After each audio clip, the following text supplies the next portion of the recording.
Michael Irvin, how should the Cowboys feel about this win? Should they feel good about it? Let me tell you why they should feel great about this win. Because this whole world now suffers from what I call Stephen A. Smith-isms, or whatever you want to call it, where you have infected everybody. Last week, Coach McCarthy goes on and gives us coach talk, just coach talk. They turn this into some Joe Namath-like guarantee.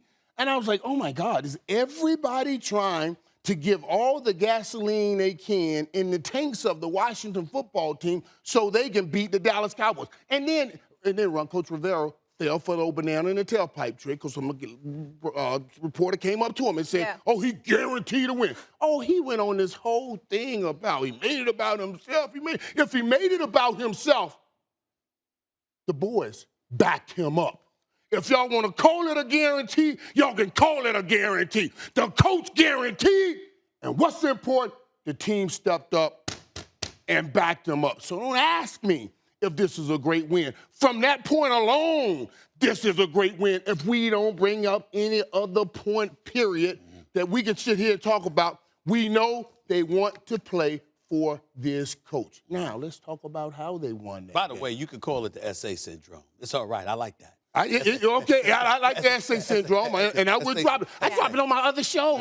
Because I got to make sure it don't get in me. I can't let it get in me. You know what I mean? So if I bring it out, that's why I tell you this. Speak it out. Put it in the ether. Get it out of you. And I have to say, the SA syndrome, I like that. And it is affecting the whole world. The whole world, they have taken on this and trying to mount something against the Dallas Cowboys, but the Dallas Cowboys said no. We come together. I keep telling you that road to a Super Bowl is peaks and valleys. And the teams that get there are not the teams that handle the peaks, but the team that comes together in the valleys. And the Dallas Cowboys, they came together in that valley. And they won the game. And not even the way that they conventionally win, because it's the offense that usually carry the day. This is the part you don't even want to grab. That defense. Is playing. Hey, y'all. Don't act like you fake scared of that defense. You know you got some shivering bones on that defense. When they stacked all five of those boys on that defensive line and you can't double on neither one of those dudes, remember I told you a couple weeks ago that this was going to happen. I told you that. When Michael Parsons first started playing on that line, I said, when we get them all back, it's going to be like a tornado package. I don't know what they name it, and I don't know what they're going to put in, but this here right here, that's going to be the key to get you to where you got to go, because that kind of rush can get to Aaron Rodgers. It can get to Tom Brady. It can get to Kyler Murray. So that's why I'm wearing my blue and gray today, because it's a blue and gray day. It confirms and affirms all that I said when I told y'all to get that early package, if you know what I mean. It was a good day. Did you tell them, did you remind them that you don't want them to get refundable tickets? Because, see, I don't want them to get refundable tickets. I want Dallas Cowboy fans to pay that money. Pay that money.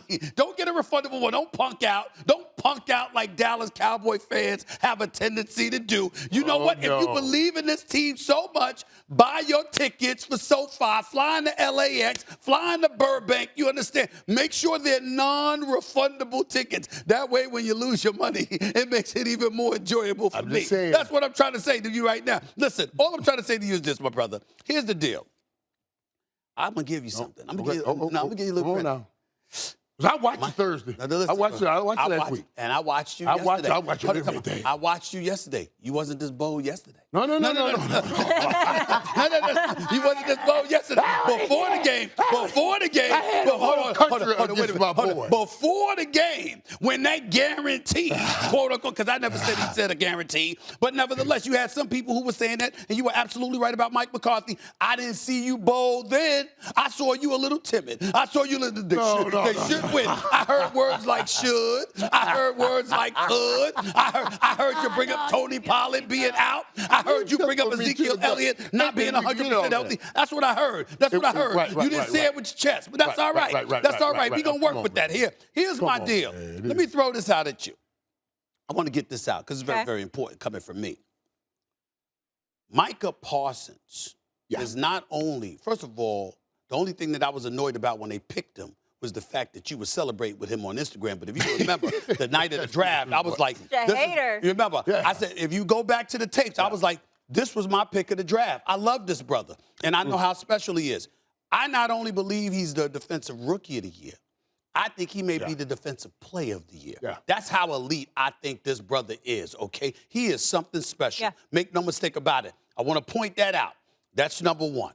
Number two, I will openly confess that the combination of him with Diggs in the secondary, with Gregory and DeMarcus Lawrence, it's fearful. It gives me cause to pause. I get all of that. I get all of that. They can get to the bad boy quarterbacks. Time out. That's why they give it calls. Zip it. But Zip it. that's why Zip it is. it. Zip it. Okay, here's the deal. You know what, man?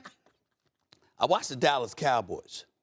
They jumped out to an 18-point lead in the first quarter, 18-0. Yeah. 24-0 at halftime. What they do after that? Not a damn thing. Not a damn thing. I saw Michael Gallup out there. I saw Amari Cooper out there. He caught a touchdown in the first half. You know what I'm saying? I saw CeeDee Lamb out there catching some passes. I saw all that. I even saw Ezekiel Elliott out there, and props to him because he's not 100% healthy, and he was out there.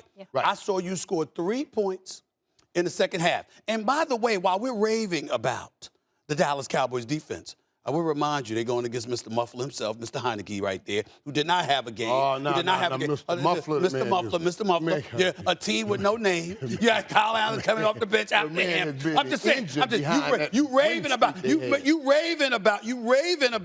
the Washington football team and what the Dallas Cowboys did to them. They won a winning streak. Time out. They won a winning streak. We probably may not see them come playoff time, but I know who we will see. I know we'll see Kyler Murray. I know we'll see Aaron Rodgers. I know we'll see Tom Brady. And you see, I'm looking at this same Dallas Cowboy defense that you're talking about, their ability to get to the quarterback, while we have to recognize that at the end of the day, I saw an offense that's highly suspect yesterday. And all I'm saying to you is this. All I'm saying to you, hold on. All I'm saying to you is this. There's always something. And see, this is what I'm saying. There's always something. All right, your time's up. Thanks for watching ESPN on YouTube. For live streaming sports and premium content, subscribe to ESPN Plus.